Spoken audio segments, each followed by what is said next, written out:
This is for all who cannot sleep. This is for all the love, the support, the fear, and the secrets. I thank every last one of you. Translations of the Mystic by G.A. Ganes. All I know of the old owners of this book, Mr. and Mrs. Hollander, is that they had cash to fuel an interesting life. They purchased a dandy of a 3-story home at the end of Little Cape. They had 3 boats, 6 classic cars, and even kept a personal museum and library. It should have been one hell of an estate sale. But Little Cape is a 2-hour drive from Seattle, and I was one of the only people there pawing over the remains of someone's treasured life. Under the air, brother and sisters, hurry up and buy something. Glares. I found one book in particular, with gilded pages bound in fine, soft leather, wedged on a shelf between a Curious George and stamp collecting book. The title was on the inside. Translations of the Mystic by G.A. Ganes. Portland, Massachusetts. Sandberg and Carter, 1851. I flipped through some of the pages to see it had extensive damage, burns, fading, warping, wormholes. Some portions of the book were unreadable. What struck me as strange was that all the damage was internal, centered around certain words and diagrams. What was left was a strange array of text containing some words I have never seen before, around symbols, sketches, and astrological charts that set my mind ablaze. I composed myself, met Kristen Hollander, and asked how much. She said 50 without even seeing what book I held. Her brother called out, 75! I emptied all the cash in my wallet and took it without saying another word. I didn't want to jeopardize that feeling of adrenaline and anticipation lifting up some mysteriously grand expectation. The first thing I wanted to do was photograph it page by page. But so far, all my cell phone, computer, and regular cameras have been having their own problems blurring or whiting out the text. Some of them refuse to work at all. I ordered a new scanner today. Hopefully that will capture what's left of this book. Let's see. The introduction and reference pages have black ink splashed and smeared all over them. The first 20 pages are like this, with only fragments of words visible. There are 7 pages cut with a sharp razor before the first readable section. In the center of the page is a sketch of stone walls in farmland, then handwritten note below reading, Foundations of Ahem, besieging the fields of wheat.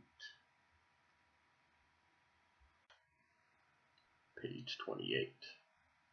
Will congregate in areas where humanity congregates. The following apparitions move to the spiritual watering wells to prey upon humanity. Gaste. Strongly attracted to places of personal residence, and remain territorial of their prey against other apparitions. A ghaist will sometimes wander and return to the same home, even if the home has been abandoned or ruined, waiting for others to return.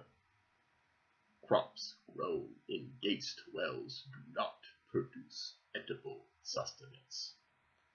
Families subjected to a ghaist's effect will lose mental dexterity, and hence ghaists will be removed by direct intervention.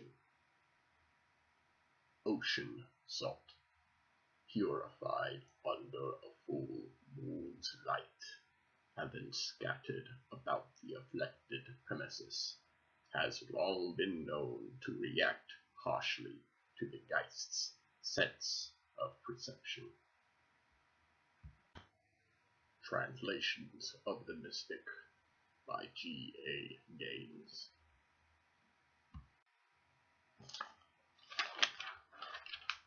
With a word of reference to what has been said of ghaists, entities differ by creating their own wells to attract humanity in order to sustain themselves. Entities, powerful creatures of unknown will, who are rooted in the Potestas Magnum. They have created entire cities for humanity to dwell, such as...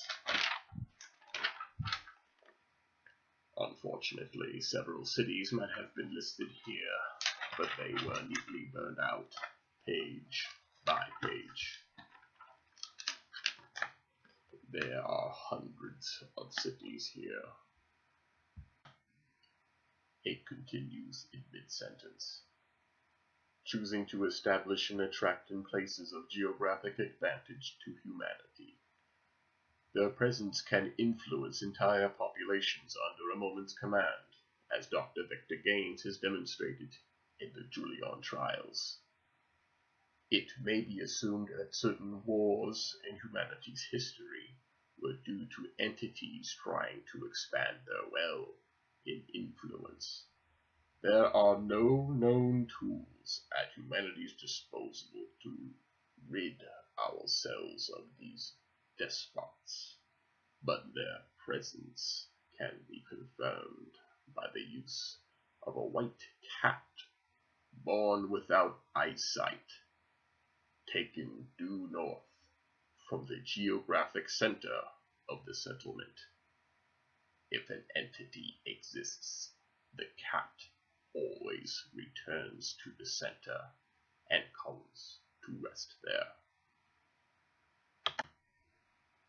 I stop there to pour a bowl of salt and place it out on my deck porch.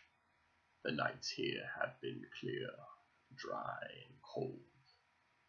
The full moon was up. The next night, I spread the salt around the corners of the home, around a few rooms, and around the bed, not really expecting anything would happen. That night, I had the best rest of my life. Not even the pots knocked down from the top of the fridge or a kicked over chair could wake me. My house has never been quieter after that last outburst.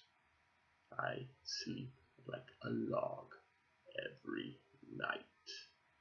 I wake refreshed and excited, my mind somehow free from worry and anxiety in a way it has never been before. Although all of this could be my imagination, but something in my gut says otherwise. It says that this book contains powerful knowledge, and even with my brief skimming, I sense that it does.